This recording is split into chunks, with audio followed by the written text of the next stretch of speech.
Hey, Tom, thanks so much for joining us today. It's great to be here, Elizabeth. How about yourself? Uh, How's everything on your end? Things are awesome. I'm so excited to have you here today. For those of you who are watching with us, this is my good friend Tom. He is with LePage Signature Realty in Mississauga, and there is so much hype out there about what's going on in the market. I thought it was time that we asked a real expert. So, Tom is a realtor, obviously, in the GTA. But I think one of the great things about the GTA right now, anyways, is that we can extrapolate the information that Tom's going to provide to us, and it'll apply across most of the markets that we're going to see in Ontario right now, and maybe even some of the markets, further out in other areas of the country. So part of the reason I wanted to talk to Tom is because we have seen seven rate increases totaling 4% over the last year, virtually unheard of in the Canadian marketplace. Tom, I want to hear what's going on. Like, give me boots on the ground, true numbers, none of this media hype. Tell me what's going on in the world of real estate right now. Well, there's a lot going on, and where do we start, right? It's been just a roller coaster of a year. We had so many years of growth, and this last year, there's a lot of confusion in the marketplace. There's a lot of headlines. So let's kind of get right into it. So let me kind of share my screen here so you can kind of give you a perspective on what's been happening. So you'll see this chart here. This chart depicts the average price for a home on the Toronto Real Estate Board. And to put into context, the Toronto Real Estate Board is one of the largest boards in North America. Okay. Wow. So we're talking about all the way from Durham region to Halton region. And as you mentioned, Elizabeth, it is a great barometer, a great gauge for other neighboring areas, such as if you're investing in Kitchener, if you're in Cambridge, Hamilton, you name it. The trends are very similar. So let's kind of start where things kind of where the story starts, so to speak. In 2020, if you remember in March, so that's when we had our first lockdown, you'll see that there was a bit of this dip here. And that's when we had, again, the first lockdown, and 50% of our buyers removed themselves from the market because they were scared of what was occurring. They were locked in their homes and they didn't know how to react. So that caused this, you see this decrease of about 5 or 10%. However, it was short-lived. Once the government started opening up the economy, some of the restrictions, and on top of it, you had the emergency rate decrease. And you'll see here that everything changed and a steady increase to the point that fast forward in 2022, we reached an average price of $1.3 million for a home, again, in the Greater Toronto area, the Toronto Real Estate Board. Now, this was when interest rates were basically a quarter point. And then you'll see here in March and subsequent months what the impact of interest rates had on affordability and also just on the buyer's reaction. So you see prices start to decline till about August. And interesting enough, since August, we've seen a stabilization in pricing, which is fantastic because you're getting rid of the volatility, the uncertainty, and restoring that confidence where buyers and sellers are agreeing on pricing. So this is good news. Now, does that mean that we've hit officially a bottom? It's hard to say, but we do have a track record that is suggesting that's the case.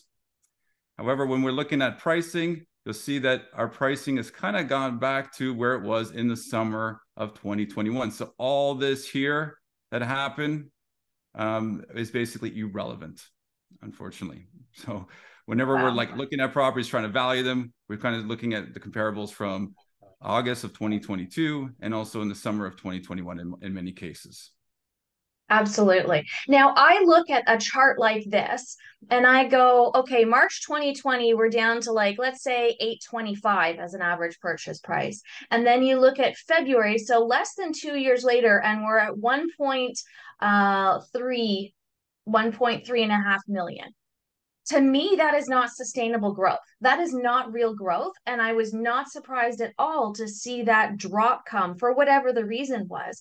Because to look at almost $500,000 in growth over 2 years, that to me is definitely the sign that there's a bubble, there's an artificial factor that is not natural or normal market appreciation. Did you see that too? Well, if I was to draw a trend line, Elizabeth, through this, a 10-year trend line, it would basically go like this, like through it. So it was definitely exceeding the long-term trend lines. And now we've seen it actually kind of dip below that, suggesting Hmm. that we are kind of, again, hitting a bit of a bottom and that we're reverting back to the mean, essentially. So we definitely saw that. Yeah.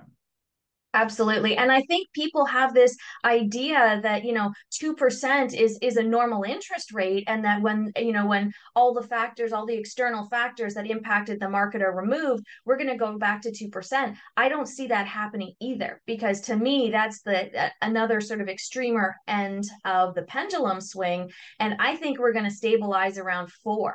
Would that be what you would think as well before, we'll see interest rates come back to around 4%, and then that'll be the way that we'll continue for the foreseeable future?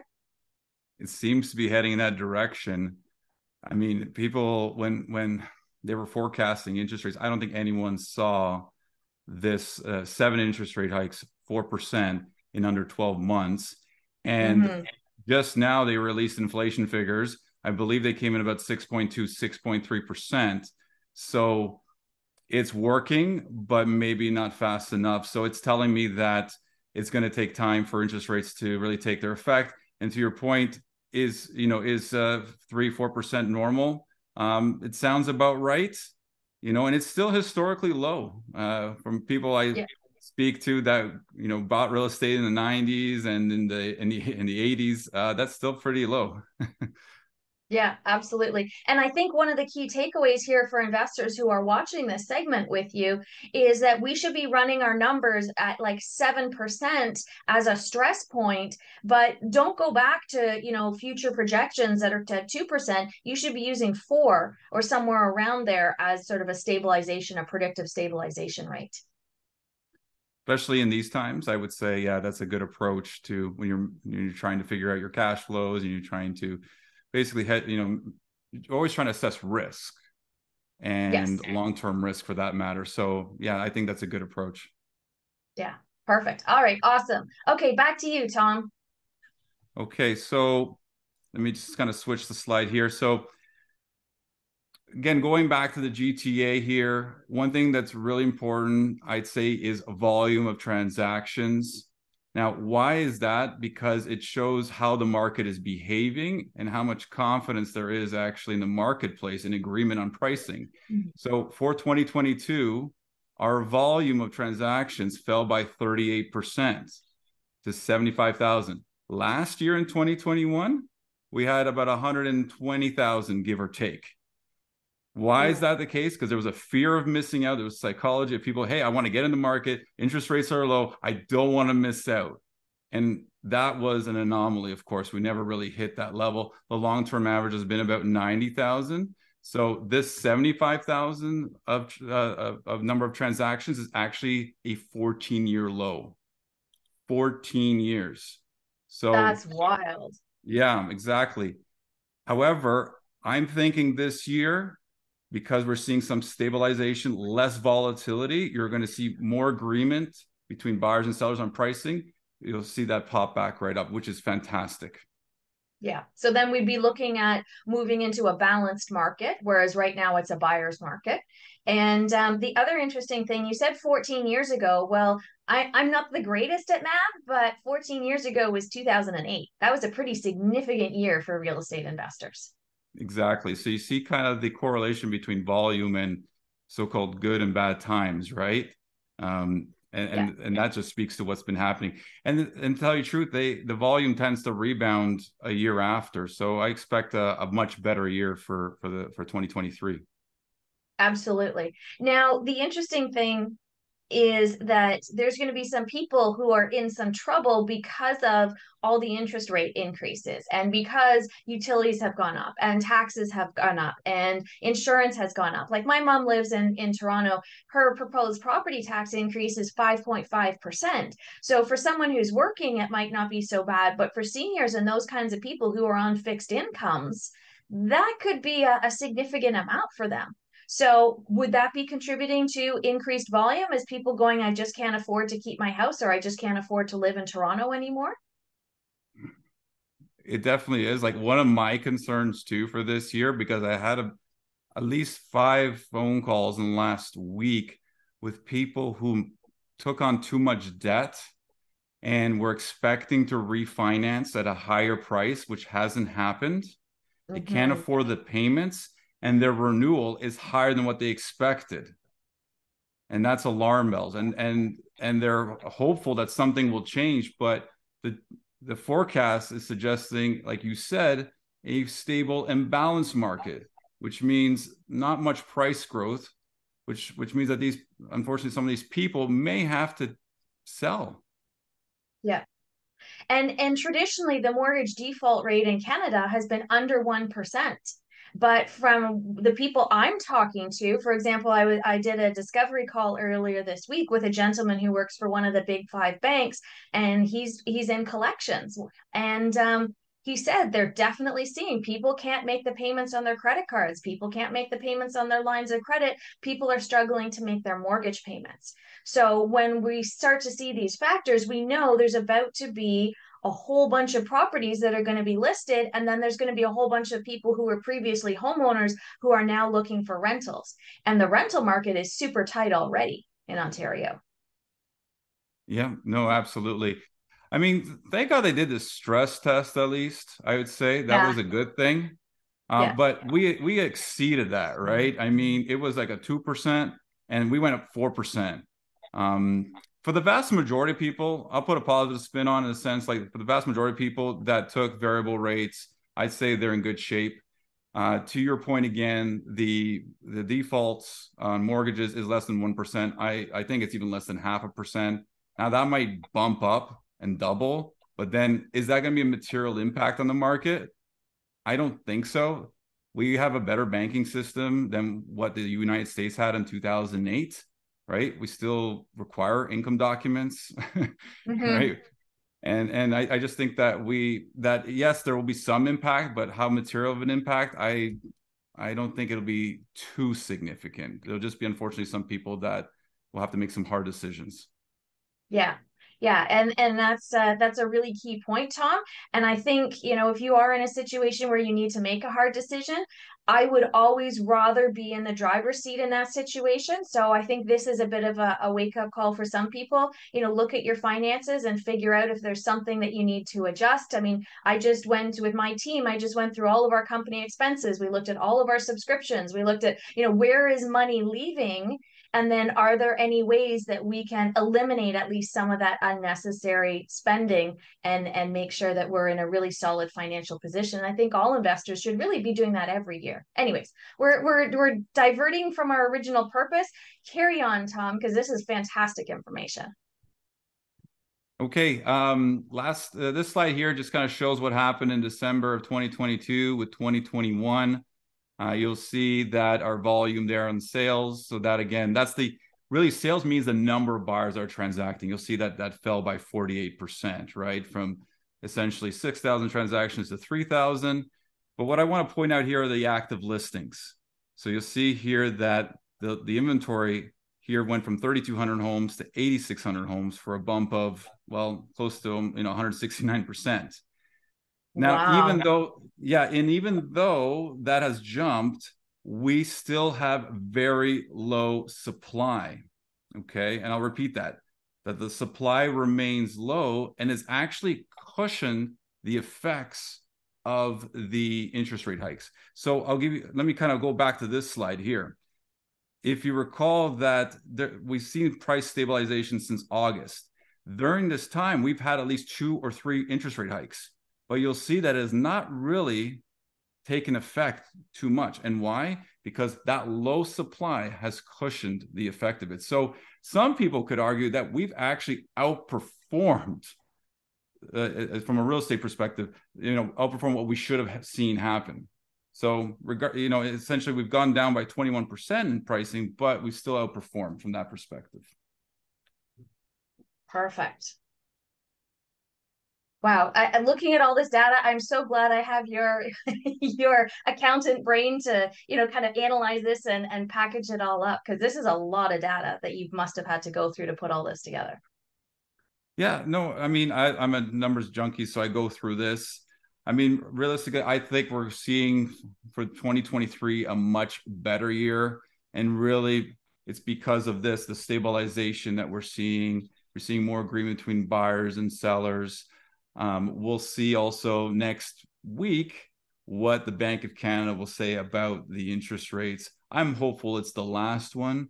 And again, it'll essentially build some confidence in buyers, because there's a lot of buyers that have like pent up demand as far as buying something's concerned. They're just kind of wait and see at this point. Mhm. Yeah, I saw a stat the other day that said that the Canadian economy is tied to the real estate market, and I'm trying to remember the stat. It was like 20% or something like that. So there's a really significant relationship between the Canadian economy and our real estate market. So if they continue to increase the interest rates because they're seeing, inflation at 6.2, based on what they've said, that dictates that there is going to be at least one more increase. I'm predicting two. I think at least two. So it's like, if the real estate market doesn't recover, it's going to have a really significant impact on the Canadian economy. We're already starting to see layoffs. So I'm hoping things stabilize and we can move forward the way that you said, Tom, in 2023 with a more balanced market, so that people have an opportunity to buy homes if they want to buy. They can sell for a fair price if they want to sell. I think that would be lovely. I'm sure your buyers and sellers would be happy too. Absolutely. Yeah. No, I think we all want to see kind of things settle down. But we're living in very volatile times, unprecedented times, I would say. But I think the people we have in charge with our policies are doing the best they can. And Mhm. we'll see what this year brings. Absolutely. Do you have any other goodies to share with us, or can I ask you a couple more questions just face to face? I guess, from an investment perspective, we're also, as I do a lot of flipping with properties. So we're seeing, because again, stabilization, that even flipping has kind of resumed. During the summer. It was, I'd say, less so because we didn't know exactly where prices would land. But now we're starting to see that there is an opportunity to even go into flipping. We are seeing also, one thing to take note of is that there's far less competition for homes. So if you're someone that's looking to purchase this year, you know what? Look at the opportunities. Don't ignore them, because they will exist. That's awesome. So, future predictions, we think there's going to be at least one, maybe two more rate hikes. That means my advice to investors right now is to look for opportunities to access capital and be ready to buy, because I think that there's going to be, despite there being a balanced market, I think there will still be some people who are, unfortunately in some pretty tough situations. And there would be an opportunity to come in and to be able to buy for a bit of a discount in the GTA. And we really haven't seen a whole lot of that in the last few years. So that will be a nice benefit. What other recommendations would you have for investors right now? Because I mean, you're an active flipper, so you're saying keep your eyes open. There will be opportunities for flippers. What about the people who are doing burrs? I'm seeing a lot of people saying that their appraisals are still coming back low. What's your prediction for when they would be able to, or they should ideally refinance properties that they've been doing burrs on? Yeah, that's a great question. I mean, BRRRRs rely on market appreciation, and in the last number of years, it made a lot easier with a rising market, right? So I think you just have to kind of scrutinize your numbers, be more diligent about it. I mean, there's always going to be a value add, but I think the trick is it's in the buy, right? It's finding the good opportunities, the discounted properties, right? That perhaps people aren't seeing, and that you're be able to identify. So that's the thing, is that hopefully, you're not going to be overpaying, but you're going to be buying at a discount. Absolutely. And I think the other thing that's really key at this point, particularly when you're looking at buying in the GTA market, is you're not always buying for a property in its current use and in its current state. There's a lot of opportunities for development, whether it's coach houses and laneway houses, whether it's, buying something on a larger lot to eventually, demo it and put in a larger structure. But this might be a good opportunity to buy in the GTA market and to do some future planning in terms of, maintain it with, a couple of renters in there if it's a duplex until you get to the point where you're ready to apply for permits and look for a higher and better use for that particular property than what you buy it in. Yeah, I mean, one thing to take note of also is like you mentioned this earlier is rental demand is high. And if you're creating a new unit, that may not be subject to rent control. So Good tip. That is a pro tip right there, Tom. you can, again, perhaps that's a good angle to take is when you build, like, say, a coach house or a basement apartment that has never been occupied, that'll give you a good opportunity to essentially increase rents more than you would otherwise. Yeah, absolutely. And I think the interesting thing too is when you're looking for tenants now in this market, landlords really have their pick of the tenants. I mean, I've seen tenants offering as much as 12 months rent, like 1 year of prepaid rent, just to be able to secure a place to live. And I'm not saying that that's right or that's fair, but that's literally people that speaks to the desperation that tenants have with trying to secure somewhere for themselves and their families to live. And I think anything we can do to add to that supply is only going to benefit tenants. Well, exactly. I mean, we need more rental stock, that's for sure. I will say Mhm. this, that I have seen it simmer down from the summer months. I think we saw a peak in rentals in the summer. The ones I'm working on now to help some investors fill, I would say it's been more, it's a different market. Mind you, this is January and December, which tend to be the slowest times of year. And things have calmed down. So that being said, rental stock still remains low. Yeah, absolutely. Tom, you have been such a wealth of information. I love how focused you are on numbers and data. Is there anything else that you think would be important for us to touch on, or any other information you've come across that would be great for investors to know to make good decisions moving forward? I think it just goes back to what I said earlier is look for opportunities, right? Check basically look at what's available online, off market, stay in touch with people. I think one of the things that we all should do is also just reach out to our fellow investors and stay in touch because you'll be surprised what opportunities are available out there if you make a few phone calls. Absolutely. And where can people find you, Tom, if they want to take advantage of your expertise and your number crunching nerdiness and all of your wealth of information? I'm happy to share.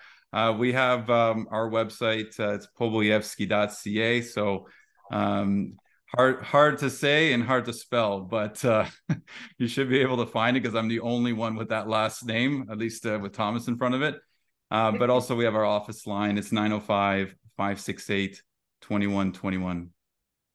Fantastic. Thank you so much for joining me today. We have Tom with us from Royal LePage Signature Realty in Mississauga. And if you are an investor sitting there wondering what to do, number one thing you should be doing right now is getting information and educating yourself. And if you need a hand with that, don't hesitate to reach out to me and book a strategy call. I'm happy to chat with you about your goals, your objectives, and the fastest and easiest way to achieve them. Take care, guys. Talk to you again soon.